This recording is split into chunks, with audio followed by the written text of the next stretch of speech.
Je suis Christian Page. Lorsque les croyances dans le surnaturel dérapent, les conséquences peuvent être mortelles. Bienvenue dans Crimes occultes.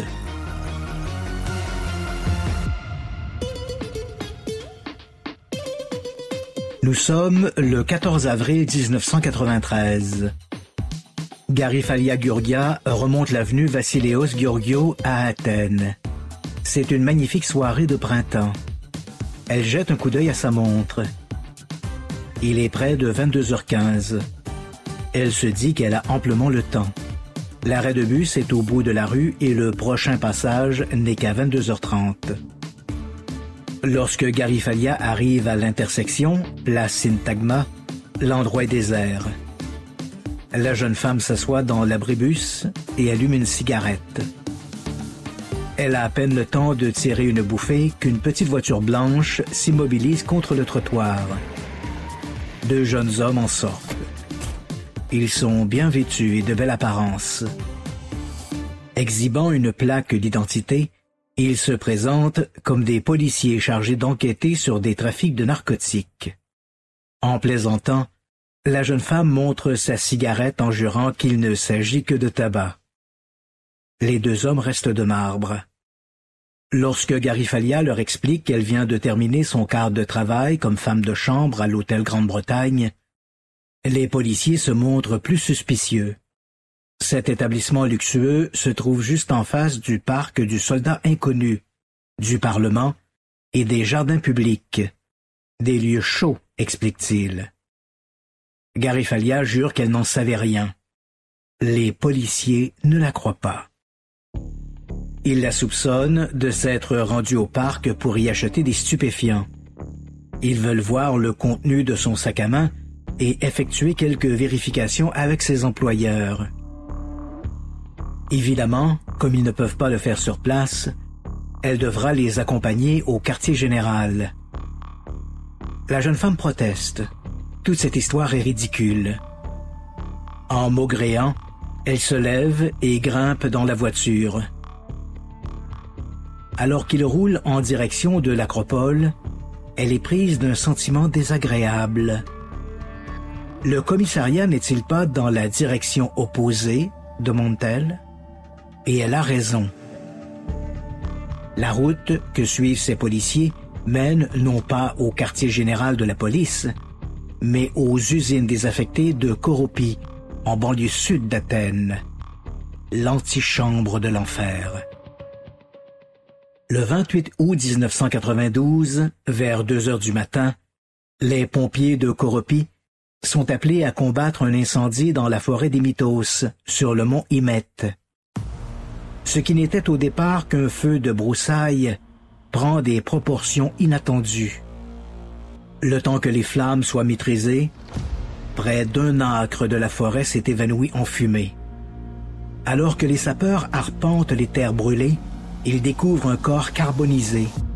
Il s'agit d'une jeune femme. Elle est nue et étendue sur le ventre. Que faisait-elle dans ce boisé? A-t-elle essayé de fuir l'incendie? En est-elle la responsable? Pourrait-il s'agir d'un suicide par immolation? La dépouille est acheminée vers l'Institut médico-légal d'Athènes.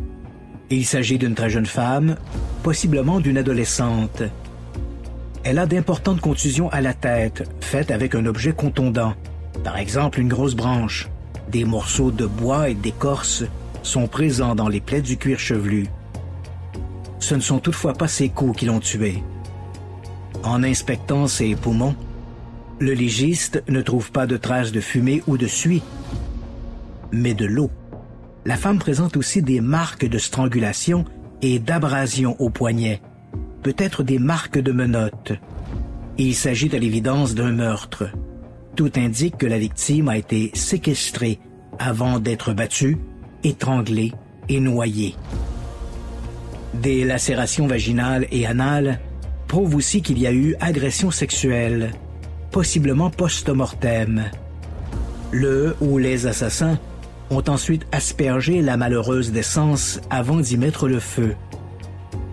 C'est cette tentative de crémation qui a déclenché l'incendie de la forêt des Mythos.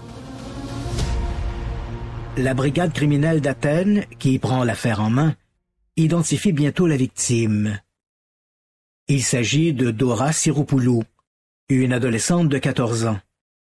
Elle a été vue pour la dernière fois le 27 août, alors qu'elle quittait un établissement de soutien scolaire de Michela-Koupoulou, un quartier paisible d'Athènes. Des témoins racontent l'avoir vue monter à bord d'une petite voiture blanche. 12 heures plus tard, son corps était découvert dans la forêt des Mythos. Les autorités mettront plus d'1 an à découvrir l'identité du propriétaire de cette petite voiture blanche. Et son histoire va choquer le pays tout entier. La Grèce demeure un pays très religieux. Plus de 90% de la population se dit d'obédience chrétienne, 95% de confession orthodoxe. La croyance au diable est beaucoup moins répandue, même si cela peut paraître contradictoire. À peine 60% de ceux qui croient en Dieu disent croire aussi au diable, ce qui montre que ces deux aspects ne cohabitent pas forcément dans les mêmes proportions, sans pour autant poser de malaise spirituel. Il faut dire que l'orthodoxie grecque n'accorde pas autant d'importance au diable que le catholicisme romain. C'est sans doute ce qui explique pourquoi le pays n'a jamais connu d'épisode de chasse aux sorcières, comme ceux qui ont marqué ses voisins d'Europe à la Renaissance. Il n'existe pas non plus en Grèce de culture du diable, comme on en trouve en Allemagne, en France ou en Amérique. Bref, au début des années 1990, la capitale grecque n'est pas prête à rencontrer les satanistes de Palini. D'ailleurs, même la police n'y croit pas. Au gré de leurs investigations sur le meurtre de Dora Siropoulou, les enquêteurs apprennent que l'adolescente ne cachait pas son intérêt pour l'occulte et le heavy metal, une musique souvent qualifiée de satanique. L'étudiante avait d'ailleurs confié à des amis qu'elle avait fait la connaissance d'adeptes du diable qui organisaient des soirées d'initiation. Pour les policiers, ces rencontres sont un secret de polichinelle. Elles se tiennent principalement du côté de Glykanera, de Kanta et de Palini, des banlieues d'Athènes. Il s'agit d'une vingtaine d'adolescents et de jeunes adultes qui, prétextant s'adonner au culte du diable, se réunissent dans des lieux isolés ou des usines désaffectées pour y écouter de la musique rock, consommer de la drogue et de l'alcool et faire la fête. Rien de très inquiétant. Cette piste est d'ailleurs vite écartée. Le 15 avril 1993, 8 mois après le meurtre de Dora Siropoulou, alors que l'enquête piétine, des randonneurs tombent sur le corps d'une femme nue dans la forêt des Mythos. Elle présente de nombreuses marques de violence et son crâne est complètement broyé. Juste à côté, une grosse pierre est maculée de sang et de tissus organiques. C'est l'arme du crime, à n'en point douter. Le cadavre se trouve à moins d'1 kilomètre de l'endroit où celui de Siropoulou a été découvert l'année précédente. Autour, il n'y a ni vêtements ni effets personnels susceptibles d'aider à identifier la victime.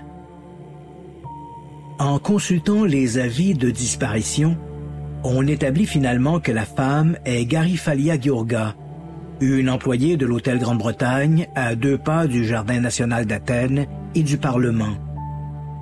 Le soir du 14 avril, elle a quitté son lieu de travail vers 22 heures. En temps normal, elle rentrait directement chez elle à Glykanera, en banlieue est d'Athènes. Pas le soir du 14 avril. À la morgue, le légiste note de nombreuses contusions. La femme de 28 ans a lutté pour sa vie.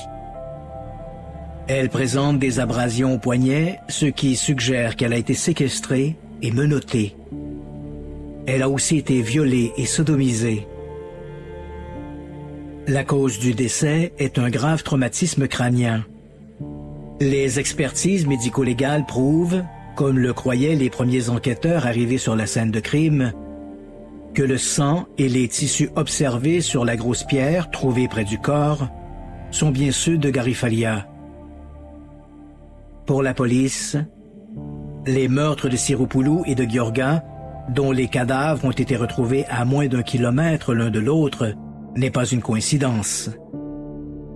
La violence des crimes, les sévices sexuels et les marques de menottes sont comme une signature. Pourrait-il s'agir d'un tueur en série? À ce jour, la Grèce a été épargnée par ce genre d'atrocité. Mais l'horreur n'a pas de frontières. La police hellénique interroge les proches et les collègues de Garifalia Gheorgha, mais ne trouve rien de louche.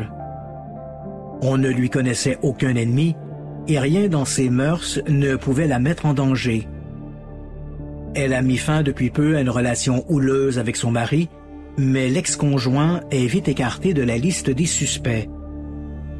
Les enquêteurs sont bientôt d'avis qu'il n'y a aucun lien entre elle et son ou ses meurtriers.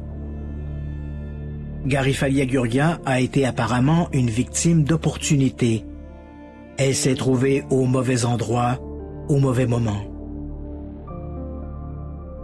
La veille de Noël 1993, un jeune homme se présente à un poste de police de Palini, en banlieue est d'Athènes. Il s'appelle Emmanuel Dimitrokalis. Il a 19 ans. Il a beaucoup de choses à dire à propos des meurtres de la forêt des Mythos. Emmanuel Dimitrokalis, que ses amis surnomment Manos, est né le 4 septembre 1974 à Athènes. Ses parents, de classe moyenne, sont très croyants et appréciés de leurs voisins. Emmanuel a grandi dans la région de Palini. Son enfance a été à l'image de celle de millions de Grecs des années 1970. À cette époque, la jeunesse vibrait au rythme du hard rock. En 1972, le groupe grec Aphrodite Child, dont le chanteur Démir Roussos a par la suite connu une brillante carrière solo, avait sorti l'album 666, le nombre de la bête. Ce nombre renvoie au chapitre 13, verset 18 de l'Apocalypse de Jean. C'est ici la sagesse, que celui qui a de l'intelligence calcule le nombre de la bête, car c'est un nombre d'hommes, et son nombre est 666. L'album d'Aphrodite Childs était et demeure une adaptation musicale de l'Apocalypse de Saint Jean, dont le style oscille entre le psychédélisme et le hard rock. Aphrodite Child a pavé la voie à des groupes rock étrangers comme Led Zeppelin, The Grateful Dead, Judas Priest, Van Halen, Black Sabbath ou Iron Maiden. À la fin des années 1970, ces formations étaient les références musicales de millions de jeunes Grecs. Emmanuel Dimitrokalis était du nombre. Malgré ses choix musicaux populaires et contestataires, par comparaison avec le conservatisme national, Manos demeurait plutôt introverti. Il était discret, poli, posé et studieux. Bon élève, il se maintenait toujours dans le peloton de tête. À l'adolescence, il a fait la rencontre d'une fille du quartier, Dimitra Marietti, de 2 ans sa cadette, née en 1977. Ils se sont fréquentés pendant plusieurs mois. Ils s'entendaient bien et avaient des goûts communs pour la musique et l'occultisme, le Ouija, les histoires de fantômes et le diable.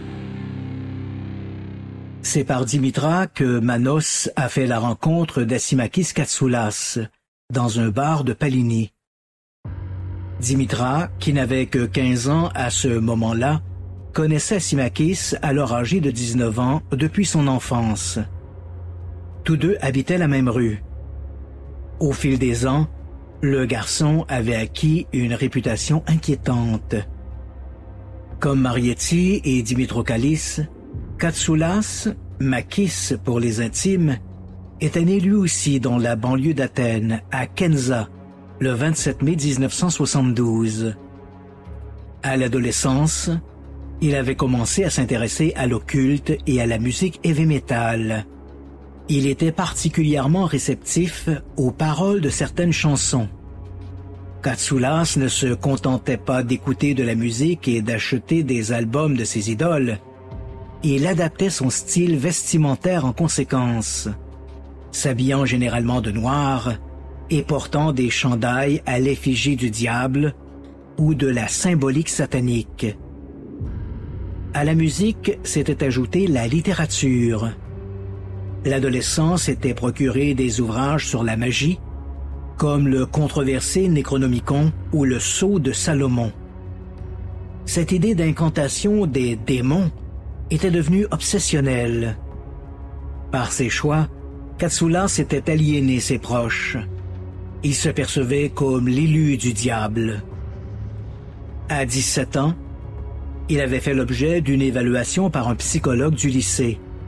Le thérapeute avait souligné qu'Asimakis était un individu intelligent, égocentrique, narcissique et de stature imposante.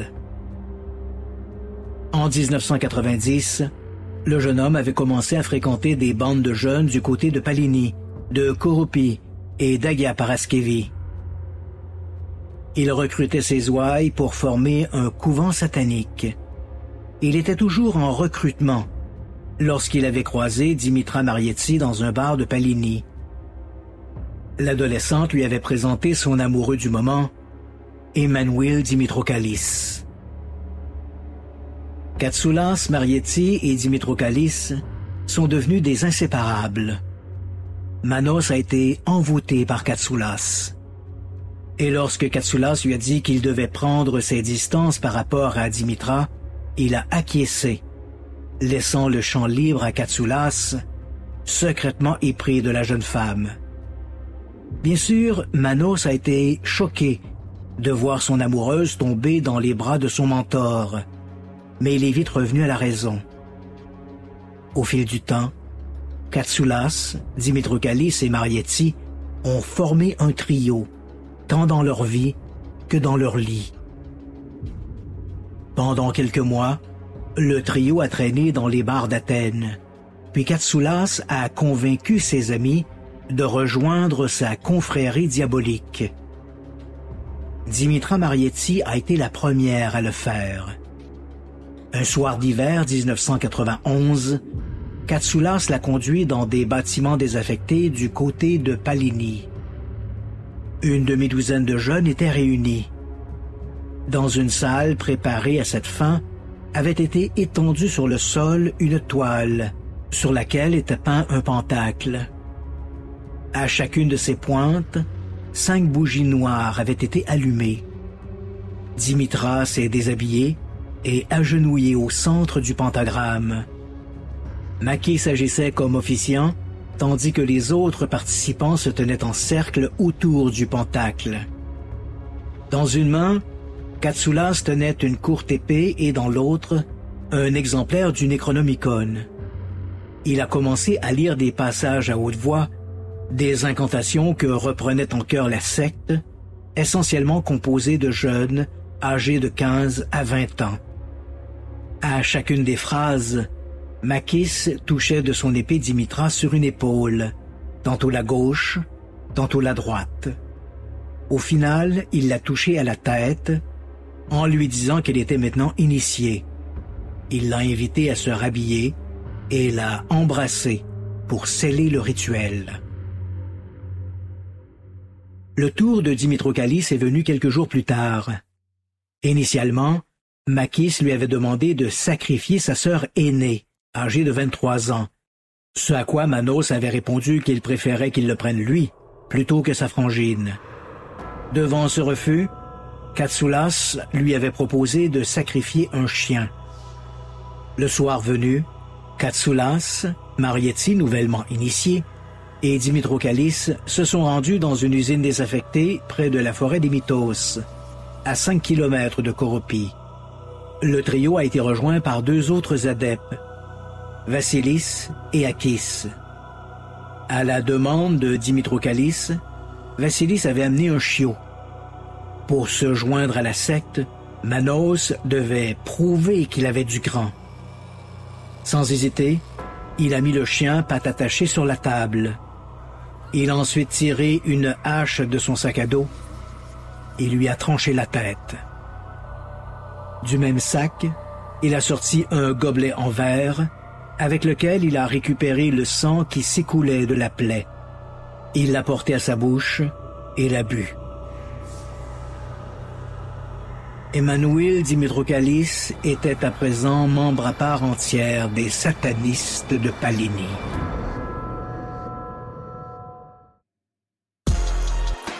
Je suis Christian Page.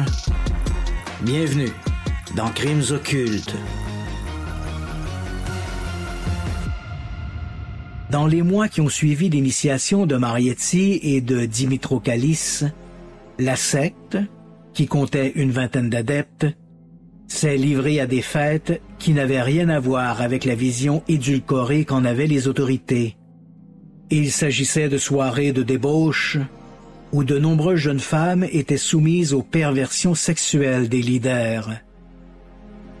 Katsula s'approchait des adolescents ou de jeunes adultes des deux sexes auxquels il promettait des bénéfices infernaux en échange de sommes d'argent.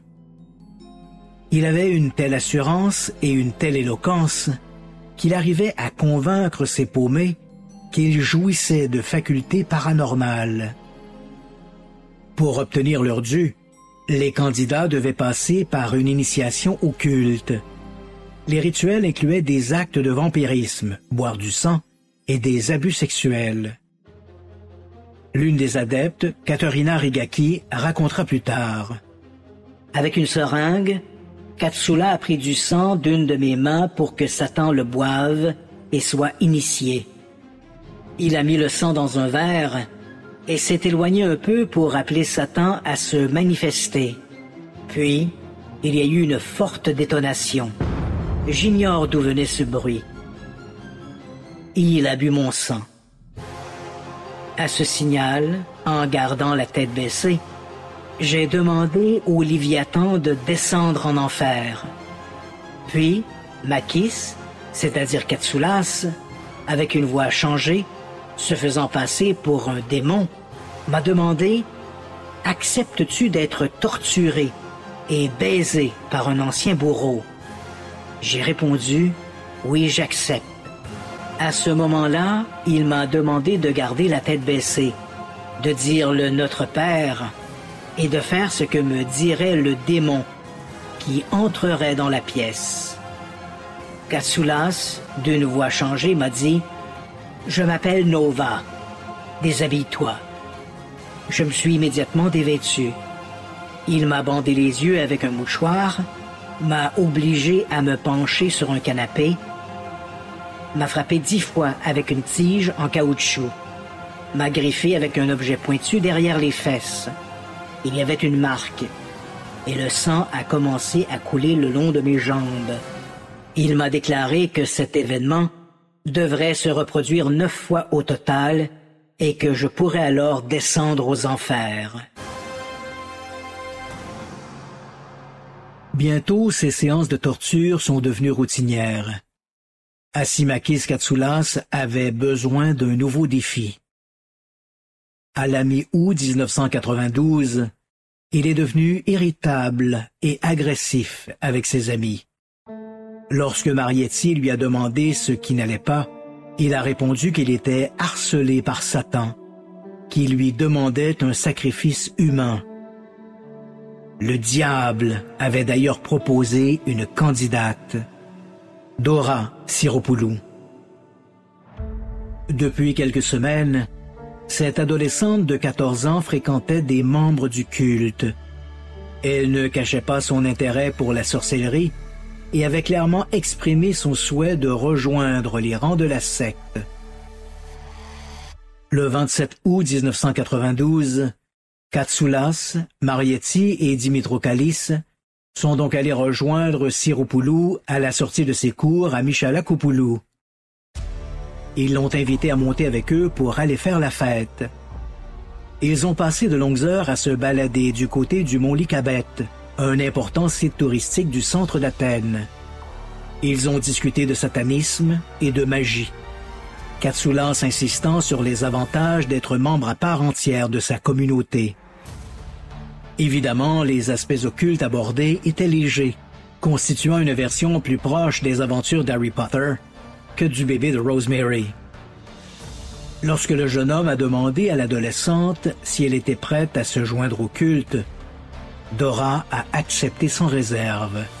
En fin de soirée, la bande a pris la route de Koropie. Marietti dira plus tard avoir accompagné Katsoulas et Dimitrokalis uniquement pour rassurer l'adolescente, qui aurait sans doute été plus farouche en l'unique compagnie des deux hommes. Lorsqu'ils sont arrivés près de la forêt des Mythos, ils ont mis pied à terre et se sont éloignés vers une clairière. Les satanistes avaient pris soin d'emporter plusieurs bougies noires, une couverture noire sur laquelle était peint un pentacle, ainsi que des livres d'incantation. Sur place, ils ont étendu la couverture et demandé à Siroupoulou de se déshabiller et de s'agenouiller au centre.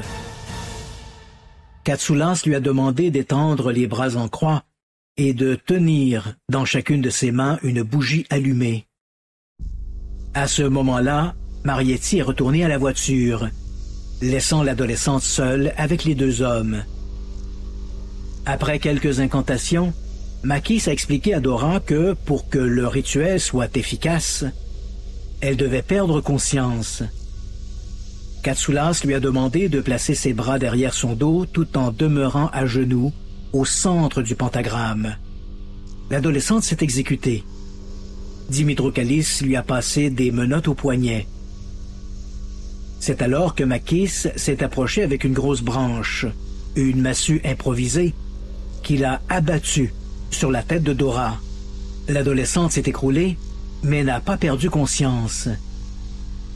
Elle s'est relevée et s'est mise à crier, leur demandant pourquoi il l'avait frappée ainsi. En larmes, elle les a suppliés de ne pas lui faire de mal. Katsoulas lui a dit de se calmer, répétant qu'il était impératif qu'elle s'évanouisse pour communiquer avec les forces infernales. Il lui a toutefois proposé une autre solution. Il lui a demandé de regagner sa place, à genoux au milieu du pentagramme, et de prendre de grandes respirations. À la 10e, Dimitrokalis l'a saisi par la tête, en lui plaçant la main sur le visage pour l'empêcher d'expirer. Contre toute attente, l'adolescente est restée éveillée. Devant ce nouvel échec, les hommes l'ont forcée à s'étendre et ont tenté de l'étouffer. Dora s'est évanouie un court instant, puis s'est mise à pleurer. Elle avait changé d'avis. Au diable la secte satanique. Pour Katsoulas et Dimitrokalis, cependant, il était hors de question de reculer. Ils l'ont traîné jusqu'à une petite mare où ils l'ont noyé.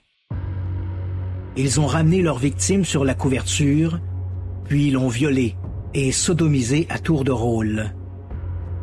Leur plaisir nécrophile assouvi, les satanistes l'ont aspergé d'essence et y ont mis le feu. Rapportant avec eux leurs trousses d'initiation satanique et les quelques bijoux de Dora, Katsoulas et Dimitrokalis ont rejoint Marietti, qui les attendait dans la voiture, et ont quitté les lieux sur les chapeaux de roue. Derrière eux, leur tentative de crémation s'est transformée en feu de broussailles. Bientôt, la forêt des Mythos s'est embrasée.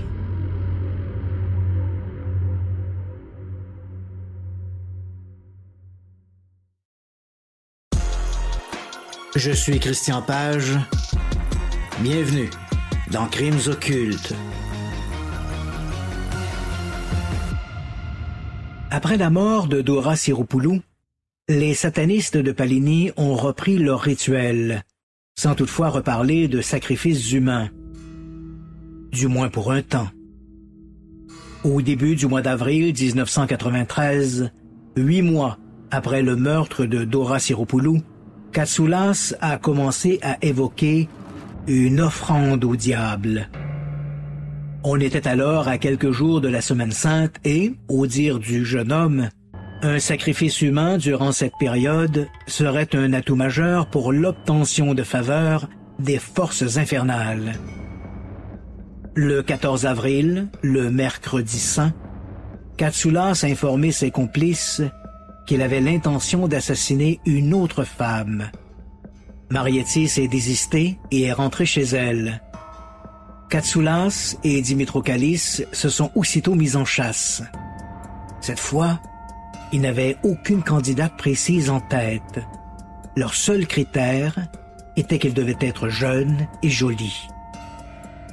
Pendant plus d'1 heure, ils ont erré dans les rues achalandées d'Athènes. Vers 22 heures, sur la place Syntagma, ils ont aperçu une femme seule à un arrêt d'autobus. Il s'agissait de Garifaya Giurga. L'employé de l'hôtel Grande-Bretagne attendait sa correspondance pour rentrer chez elle à une quinzaine de kilomètres à l'est d'Athènes. En l'apercevant, Katsoulas et Dimitrokalis se sont arrêtés à sa hauteur. Ils se sont présentés comme des agents en civil. Manos a même exhibé une fausse carte d'identité aux couleurs de la police d'Athènes. Ils l'ont questionné jusqu'à la convaincre de les accompagner au poste du quartier. Lorsque la jeune femme a compris qu'il n'allait pas au QG de la police, elle s'est mise à crier et à pleurer. Elle leur a demandé s'ils étaient payés par son ex. Katsoulas a saisi la balle au bond. Il lui a raconté une fable selon laquelle ils étaient envoyés par son mari qui la faisait suivre. Elle a imploré leur pitié et leur a demandé de ne pas lui faire de mal, insistant sur le fait qu'elle était mère de 2 jeunes enfants. Sans effet. Elle leur a même proposé de leur donner plus d'argent que son mari avait pu leur offrir. Mais les ravisseurs sont restés de marbre. Katsoulas a conduit jusqu'à une usine désaffectée des environs de Koropi. Sur place, sous la menace de pistolets factices, Giurga a dû se déshabiller. Dimitrokalis a baissé le pantalon et les dessous de la jeune femme jusqu'aux genoux, a soulevé son haut par-dessus sa poitrine et a poussé ses seins hors de son soutien-gorge. Il lui répétait de ne pas avoir peur et qu'il effectuait simplement une fouille. Dans les faits, ils l'ont brutalisé, violé et sodomisé. Leur acte de stupre achevé, ils l'ont obligé à remonter en voiture, complètement nu, et lui ont immobilisé les mains derrière le dos avec des menottes et ont repris la route en direction de la forêt d'Imitos. Dimitrokalis répétait qu'il allait l'abandonner dans les bois. À ce moment-là, Garifaya Giurga priait, espérait une aide du destin. En vain. Non loin de l'endroit où ils avaient assassiné Dora Siropoulou quelques mois plus tôt, les satanistes ont arrêté la voiture. Dimitrokalis a dit à Katsoulas qu'il allait parler avec les anciens, c'est-à-dire aux démons. Il s'est éloigné un moment dans l'obscurité. Lorsqu'il est revenu, il a déclaré qu'il avait l'aval des ténèbres pour procéder au sacrifice. Ils se sont jetés sur leur victime et l'ont étouffé dans la voiture avec son soutien-gorge. Dimitrokalis lui a attaché le cou et Katsoulas les jambes pour l'empêcher de heurter le pare-brise. Ils l'ont ensuite traîné à l'extérieur et jeté par terre. À demi consciente, Giurga a vu un voile noir descendre devant ses yeux. Elle s'est écroulée dans l'herbe haute, respirant toujours. Katsoulas a demandé à Manos de prendre une grosse pierre pour la frapper à la tête, mais le complice a refusé. Comme Giurga continuait de gémir et qu'elle risquait d'attirer l'attention de possibles randonneurs, Katsoulas a pris les choses en main. Il est allé chercher une pierre d'au moins 5 kilos et s'est mis à frapper frénétiquement la victime à la tête. Giurga était étendue sur le dos et son bourreau ne cherchait pas seulement à la tuer, mais aussi à la défigurer pour la rendre méconnaissable. Dans un craquement écœurant, la tête de la jeune femme a éclaté comme un œuf qui se casse. La même nuit, ils ont brûlé les vêtements de la jeune femme, ses chaussures, son sac à main et sa carte d'identité dans la cheminée de la maison de Dimitroukalis. Le lendemain, ils ont jeté ses bijoux, les menottes et les faux pistolets dans les égouts d'Agia Paraskevi. Après la mort de Garifalia Giurga, les satanistes de Palini sont retournés à leurs pratiques occultes et ont initié de nouveaux adeptes. Même si Katsoulas, Dimitroukalis et Marietti, qui avaient été informés du meurtre la nuit du drame de Manos, sont demeurés discrets quant à l'assassinat de la jeune employée d'hôtel, la rumeur a commencé à circuler dans les rangs de la secte. Un mot à peine voilé, Katsoulas laissait entendre qu'il en savait beaucoup plus sur ce meurtre que ce qu'en disaient les médias nationaux. Tout était revenu à la normale, à une exception près. Emmanuel dit Manos Dimitroukalis. Le jeune homme vivait des combats intérieurs. Sa vie était-elle meilleure depuis les meurtres de Dora et de Garifalia? Non. Il y avait aussi cette relation amoureuse à trois avec Marietti comme muse qui lui pesait de plus en plus. Enfin, son père l'avait questionné sur sa possible implication dans le meurtre de Giurga, rapporté dans la presse. Manos avait juré n'y être pour rien, mais le dégoût manifeste de son père pour ce meurtre l'avait profondément touché. Le 23 décembre 1993, un prêtre s'est rendu au domicile des Dimitroukalis pour les bénédictions de Noël. Manos, qui faisait son service militaire obligatoire, tout comme Katsoulas, était présent pour les fêtes du réveillon. Il a vu dans la présence du religieux un signe de rédemption. Il s'est confessé, racontant en détail les rituels, les initiations et, bien entendu, les sacrifices. C'était la première fois qu'il parlait de ses débauches à quelqu'un d'autre qu'aux membres du culte.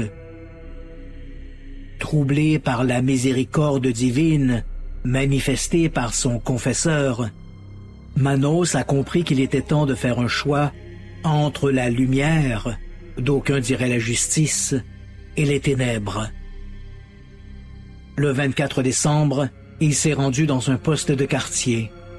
Aux policiers de faction, il a annoncé qu'il avait des renseignements sur la mort de Garifalia Giurga.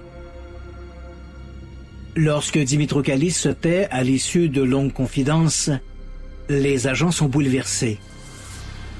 Certes, ils étaient au courant des activités d'un petit groupe d'adorateurs du diable dans la région, mais ils étaient à des lieues d'imaginer que ces jeunes marginaux étaient impliqués dans des rituels aussi macabres. Ces aveux sont aussitôt transmis au bureau des enquêtes criminelles d'Athènes. Comme Dimitroukalis s'est rendu au poste de son propre chef, il n'est pas écroué, mais il doit se présenter aux enquêteurs du QG de la capitale, avenue Alexandras, dès le lendemain, jour de Noël. Il lui est interdit de communiquer avec ses acolytes, Katsoulas et Marietti. Lorsqu'il rentre chez lui, il réveille son père. « Papa, j'ai tout dit à la police, raconte-t-il. N'aie plus peur pour moi. J'ai été racheté. » Le lendemain, Dimitroukalis se présente au bureau central de la police hellénique comme promis. Son interrogatoire dure de longues heures. Il relate tous les événements entourant les meurtres de Garifalia Giurga et de Dora Siroupoulou.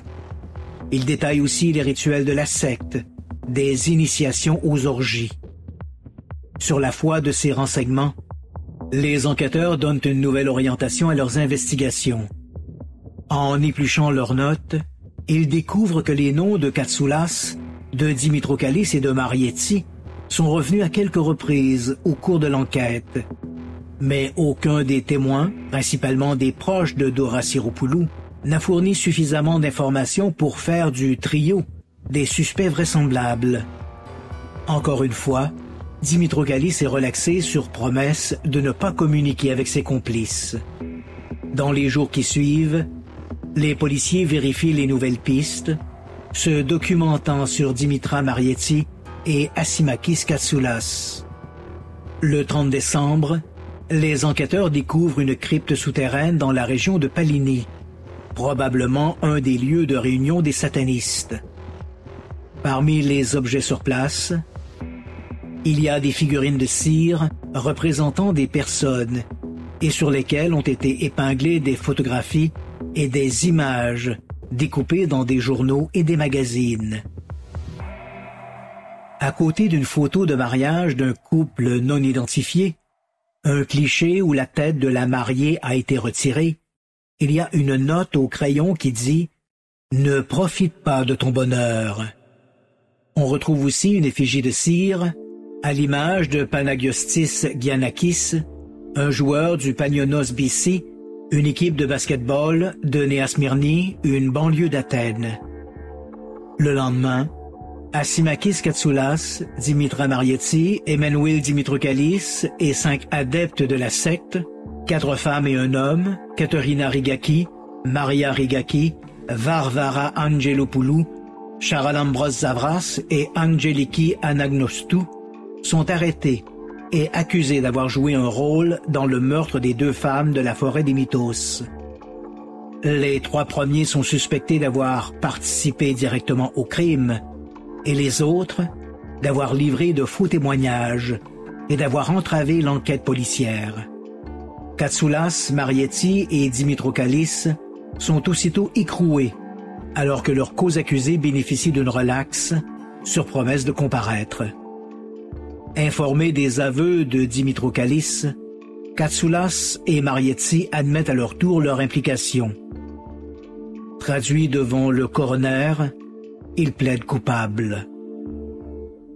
Le 28 janvier 1994, les enquêteurs, les magistrats et les accusés se rendent dans la forêt des Mythos. Sur les indications des accusés, les experts en scène de crime rejouent les derniers moments de la vie de Dora Sirupulu et de Garifalia Giurga. Le procès des satanistes de Palini, comme les surnomme la presse hellénique, s'ouvre le 23 juin 1995. Le tribunal n'a pas à se prononcer sur la culpabilité des accusés, puisqu'ils ont reconnu leur implication. Le juge doit plutôt déterminer leur rôle individuel et évaluer leur santé mentale. Katsoulas, Marietti et Dimitrogalis sont jugés au cours d'un procès commun. Pendant que les policiers et les témoins experts défilent à la barre pour raconter les sévices endurés par les victimes, les accusés se contentent de garder la tête penchée, les yeux rivés sur le carrelage. Lorsqu'ils sont appelés à la barre, seuls Dimitrogalis et Marietti acceptent d'évoquer ces terribles événements. Ils prennent leur distance de Katsoulas, qu'ils accusent de les avoir manipulés. Chacun se décharge sur ses co-accusés. Marietti ira jusqu'à dire qu'elle craignait d'être assassinée par Katsoulas si elle parlait ou même critiquait ses actions. Quant à Dimitrogalis, il explique avoir tout révélé pour empêcher d'autres jeunes de tomber entre les griffes de celui qu'il considérait comme son mentor. Il évoque aussi sa rédemption, déclarant qu'il est revenu vers Dieu dont il s'était éloigné.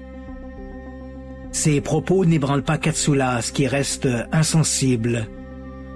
Il laisse cependant entendre qu'il n'était qu'un sous-fifre, qu'il y aurait en Grèce une confrérie remontant aux plus hautes sphères de l'appareil gouvernemental.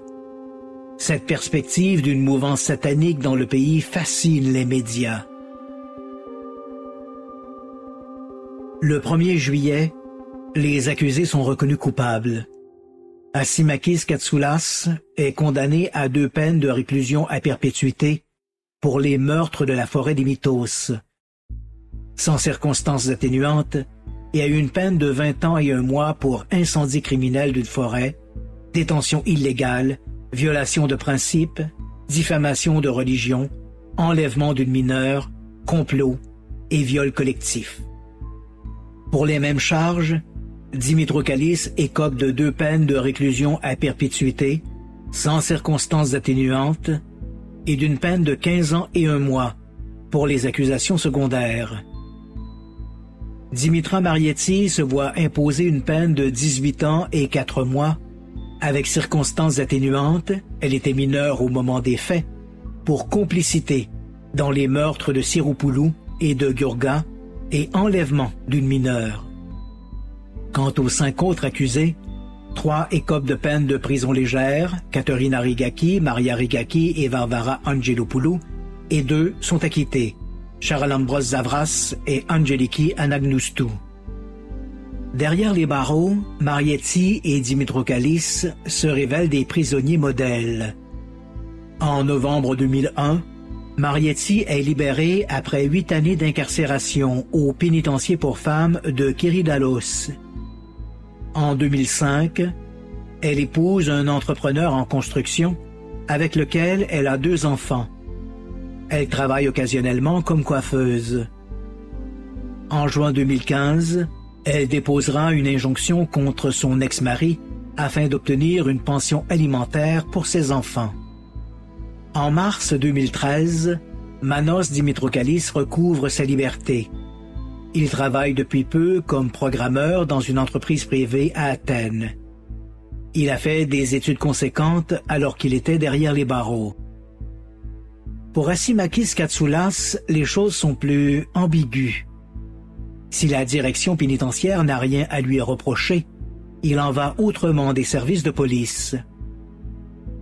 En 2005, profitant d'un programme spécial de réinsertion sociale, offrant des périodes de 5 jours sans supervision, Katsoulas intercepte une jeune femme de 23 ans sur la route provinciale Itea Desfinas.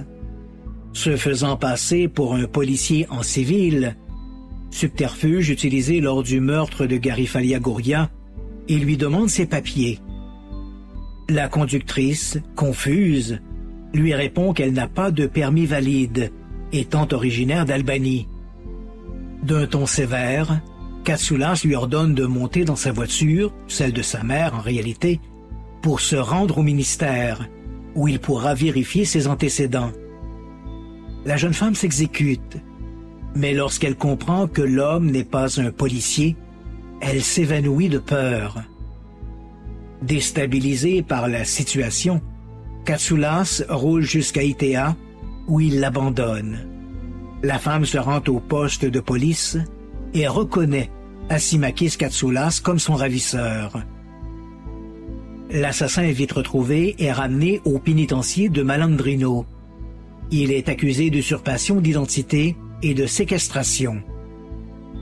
Le jour du procès, la défendresse, qui a appris entre-temps qu'Asimakis Katsoulas était un des terribles satanistes de Palini, préfère ne pas se présenter. En raison de cette absence, le juge n'a d'autre choix que d'abandonner les poursuites. En 2010, c'est au tour du parquet pour cybercriminalité de s'intéresser à Katsoulas. Les enquêteurs l'accusent d'avoir utilisé ses bénéfices téléphoniques pour harceler sexuellement une dizaine de jeunes filles d'âge mineur, de 11 et 12 ans. Katsoulas nie être ce cybercorbeau. Comme les appels cessent après cette rencontre, coïncidence, les autorités ne portent aucune accusation. Pour une deuxième fois, l'ancien sataniste passe entre les mailles du filet. En décembre 2016, après une dizaine de demandes de libération anticipée, Asimakis Katsoulas est finalement relaxé. Il aura passé 23 ans derrière les barreaux. Il vit aujourd'hui du côté de Palini. Il raconte à qui veut bien l'entendre qu'il s'est amendé et qu'il a renoncé à Satan. Il serait même en train d'écrire un livre pour mettre les jeunes en garde contre les dangers de l'occultisme et de la sorcellerie. Depuis l'affaire de Palini, la Grèce n'a connu qu'un autre crime à caractère satanique. Le 20 avril 2014, le dimanche de Pâques, à Glyfada, ville côtière située au sud d'Athènes, sur le golfe Saronique, un employé municipal découvre le corps d'une femme sur un banc de parc. Elle a eu la tête écrasée à coups de pierre. La victime est bientôt identifiée. Il s'agit d'Irénée Tsavaris, une sans-abri de 41 ans. Sur le banc, quelqu'un, sans doute l'agresseur, a tracé le chiffre 666 et une croix inversée en lettres de sang. La présence de ces symboles et les circonstances du crime ne sont pas sans rappeler les satanistes de Palini, de triste mémoire. Après des mois d'enquête, les policiers remontent jusqu'à un certain Alexandros Papageorgiou. L'homme de 20 ans raconte sur les réseaux sociaux qu'il a fait le premier pas pour rejoindre Satan. Le 16 juin, Papageorgiou est arrêté. Il n'oppose aucune résistance. Conduit à la brigade des crimes contre la personne, il passe vite aux aveux. Il raconte: J'ai choisi le jour de Pâques parce que j'étais triste que le Christ soit ressuscité. J'ai prié Satan. Immédiatement après le meurtre, je me suis coupé les mains avec un morceau de verre. Avec mon sang, j'ai écrit 666 sur un banc et j'ai dessiné une croix à l'envers, juste à côté. Selon Papageorgiou, le choix de la victime a été aléatoire, mais pas la date du crime. Il a opté pour le dimanche de Pâques parce que c'était la commémoration du jour de la résurrection. Il ajoute qu'il avait l'intention de commettre un deuxième meurtre au solstice d'été, le 21 juin, jour de fête pour les satanistes. Il confie également avoir révélé son acte odieux à ses parents, qui ne l'ont pas cru. Le jeune adorateur du diable est formellement accusé du meurtre d'Irénée Tsavaris. Saint d'esprit, au regard de la loi, il est déféré devant les assises d'Athènes. Au président du tribunal, qui lui demande comment il en est venu à assassiner la malheureuse SDF, il explique que Lucifer lui a demandé de faire un sacrifice humain. Selon lui, il a commis cet acte pour une bonne cause. L'accusé explique: Les esprits se sont approchés de moi et m'ont dit « Tu dois tuer pour nous ». Ils m'ont déclaré que, si je voulais être accepté, je devais les suivre. J'ai eu des révélations selon lesquelles je suis un prophète de l'Antéchrist. À l'issue des auditions, Alexandros Papageorgiou est condamné à la réclusion à perpétuité.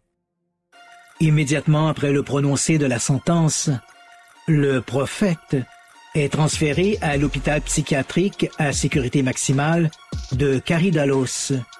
Il y est toujours. Pour les Grecs, le crime d'Alexandros Papageorgiou est un triste rappel que le diable n'est jamais bien loin, quel que soit son visage. Je suis Christian Page. Bienvenue dans Crimes occultes.